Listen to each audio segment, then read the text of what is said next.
नमस्कार दोस्तों, मैं ज्योतिष आचार्य वासुदेव मिश्रा आपका अपने चैनल सत्य की खोज में हार्दिक अभिनंदन करता हूं।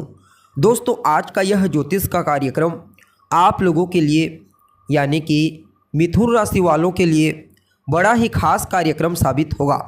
आज हम चर्चा करेंगे राजकुमार बुध के राशि परिवर्तन प्रभाव के बारे में।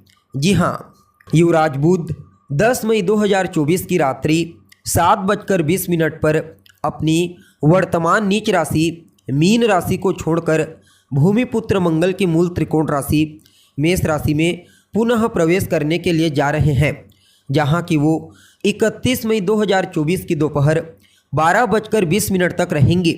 इसके पश्चात फिर वृषभ राशि में प्रवेश कर जाएंगे। तो ऐसे में बड़े विस्तार के साथ जानने का प्रयास करेंगे कि राजकुमार बुध अपने शत्रु की मूल त्रिकोण राशि में गोचर करते हुए किस प्रकार से आपको प्रभावित करेंगे। युवराज बुध के इस गोचर काल के दरमियान आपके जीवन में क्या कुछ बड़ा परिवर्तन हो सकता है, किन किन क्षेत्रों से आपको विशेष तौर पर लाभ की प्राप्ति होगी, तो वहीं कौन कौन सी सावधानी आपको बरतने की आवश्यकता है।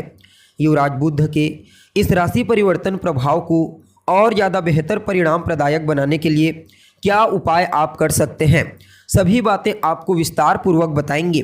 इसलिए कार्यक्रम को बिना मिस किए अंत तक देखने का प्रयास कीजिए। और अगर आप अपनी जन्म कुंडली पर हमसे परामर्श लेना चाहते हैं तो डिस्क्रिप्शन बॉक्स और वीडियो के अंदर आपको हमारा कॉन्टैक्ट नंबर मिल जाएगा, जहां से आप या तो डायरेक्ट फ़ोन कॉल के थ्रू या फिर व्हाट्सएप के माध्यम से अपॉइंटमेंट लेकर अपनी जन्म कुंडली का विस्तार पूर्वक अध्ययन करवा सकते हैं। जी हाँ, तो दोस्तों, बुध कौन है? बुध तो बुद्धि, चाहे वह शेयर बाजार का काम हो, किसी भी प्रकार का व्यापार हो, इंटरनेट से जुड़ा हुआ काम हो, communication, commodity, media, banking sector, research, प्रकाशन, मार्केटिंग, इन सभी फील्डों में बुध का प्रभाव होता है। विद्यार्थियों के जीवन में जो भी महत्वपूर्ण बदलाव होते हैं वह सब के सब कहीं न कहीं बुध के अंतर्गत ही आते हैं। अब देखा जाए तो युवराज बुध का परिवर्तन बहुत ही जल्दी होता है। अब इसे ही देख लीजिए, 10 मई को हो रहा है, अब आने वाले 31 मई को फिर से होगा। तो ऐसे में क्या होता है ना, कई बार लोगों को यह लगता है कि इतना जल्दी परिवर्तन हो रहा है और आप लोग कहते हैं ये बड़ा हो जाएगा, वो बड़ा हो जाएगा। जी हाँ, तो यहाँ पर मैं आपको एक बात बताना चाहता हूँ। देखिए, यह बात उनको समझ में नहीं आएगी जो या तो कहीं प्राइवेट सेक्टर में नौकरी कर रहे हैं या फिर कोई ऐसा काम कर रहे हैं छोटा मोटा, तो उनको समझ में नहीं आएगी। लेकिन जो व्यापारी हैं, जिनके जीवन का एक दिन ही उनके जीवन में वारे न्यारे करने वाला होता है, उनको इसका प्रभाव तुरंत देखने को मिल जाएगा। जी हाँ, लेकिन ऐसा नहीं है कि यह गोचर सिर्फ उन्हीं लोगों के लिए है, उनके ऊपर प्रभाव तुरंत देखने को मिलेगा। जी हाँ, लेकिन इस गोचर का जो प्रभाव है वह सर्वव्यापक है, इसलिए आपके ऊपर भी होगा। लेकिन अगर आप कोई बड़ा व्यापारी नहीं हैं या फिर कोई विद्यार्थी नहीं है जो कोई इंटरव्यू देने के लिए जा रहे हैं या फिर एग्ज़ाम देने के लिए, तो आपको तुरंत इसका प्रभाव नज़र नहीं आएगा, लेकिन आपके ऊपर भी इसका प्रभाव पड़ेगा। जी हाँ, वैसे तो राजकुमार बुध अपने मित्र के राशि में या फिर अपने स्वयं की मूल त्रिकोण राशि में या फिर अपनी उच्च राशि में गोचर करते हैं, तो वहाँ पर अपना श्रेष्ठ परिणाम प्रदान करने का प्रयास करते हैं। और यह जो मेष राशि है, राजकुमार बुध की शत्रु राशि है। हालांकि यहाँ पर राजकुमार बुध अपने एक मित्र शनिदेव की दृष्टि से दृष्ट होंगे और राहु के साथ भी इनका कॉम्बिनेशन शुक्र के साथ काफ़ी बेहतर तरीके से बन रहा है, इसलिए कुछ मामलों में आपको बेहतर परिणाम प्रदान करने का प्रयास करेंगे। जी हाँ, अब देखा जाए तो आप सभी मिथुन राशि के जातकों के लिए युवराज बुध आपकी राशि और आपके चतुर्थ भाव के स्वामी बनकर आपकी राशि से 11वें भाव से गोचर कर रहे हैं। अतः आप सभी मिथुन राशि के जातकों के लिए युवराज बुध के इस गोचर काल को किसी वरदान से कम नहीं कहा जा सकता। यह गोचर छप्पड़ फाड़ करके धन बरसात करने वाला है। जी हाँ, यूँ समझ लीजिए, आपके जीवन में धन की स्थिति आने वाले 20 दिनों में इतनी ज़्यादा मजबूत हो जाएगी कि आप स्वयं ही हैरान हो जाएंगे। 11वें भाव से गोचर करते हुए राजकुमार बुध धन से संबंधित सभी प्रकार की चिंताओं से आपको मुक्ति प्रदान करेंगे, चाहे धन आगमन को लेकर के हो या फिर धन संचयन को लेकर के। धन से जुड़ी हुई कोई भी चिंता अगर आपके मन में है तो वह चिंता दूर हो जाएगी। यह गोचर आपके लिए कुछ इस प्रकार से रहने वाला है।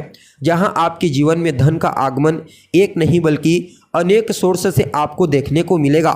यानी कि विशेष रूप से आप इस गोचर को अपने लिए धन प्रदायक कह सकते हैं। परंतु हाँ, स्वास्थ्य से संबंधित परेशानियां भी आपको देखने को मिलेंगी। इसलिए अपने खान पान, अपने रहन सहन पर भी आपको विशेष रूप से ध्यान देने की ज़रूरत है। हालांकि यह गोचर आपकी इच्छा की पूर्ति कराएगा। सामाजिक कार्यों में आप सक्रिय होंगे। समाज में आपका दायरा बढ़ने वाला है। आपके मान सम्मान में वृद्धि होगी। आपके जो प्रियजन हैं, आपके खास, उनका सहयोग आपको प्राप्त होगा। और कहीं ना कहीं बच्चों से भी आपको सहयोग की प्राप्ति होने वाली है। आपके रिलेशनशिप में सकारात्मकता आएगी और किसी के साथ रिश्ते में कहीं कोई खटास उत्पन्न हो गई थी, दरार पड़ गई थी, तो पुनः एक बार रिश्तों में मधुरता लाने का मौका आपको प्राप्त होगा। जी हाँ, अगर आपका बच्चा दूरस्थ किसी देश में रह रहा है तो उसे आपके सहयोग से विशेष रूप से लाभ की प्राप्ति होगी। अगर किसी बात को लेकर के बच्चों से संबंध खराब हो गया था तो वह दूर होगा और बौद्धिक रूप से भी यह गोचर लाभ प्रदान करने वाला ही साबित होगा। यानी कि आपके बौद्धिक ज्ञान में वृद्धि होगी। आपकी संवाद शैली बड़ा ही प्रभावशाली रहेगी। यूँ समझ लीजिए, यह गोचर आपके लिए कुछ इस प्रकार से रहने वाला है, जहां अनायास ही लोग आपको पसंद करने लगेंगे। लोग अनायास ही आपसे जुड़ते चले जाएंगे। अब देखिए, जब धन का आगमन होता है, मान सम्मान में वृद्धि होती है, तो अनायास ही सब कुछ अच्छा ही होने लगता है। अतः यह गोचर आपके लिए बहुत अच्छा है। इस गोचर को और ज़्यादा बेहतर बनाने के लिए आप गणेश जी की आराधना कीजिए। गणेश जी के मंदिर में जाइए।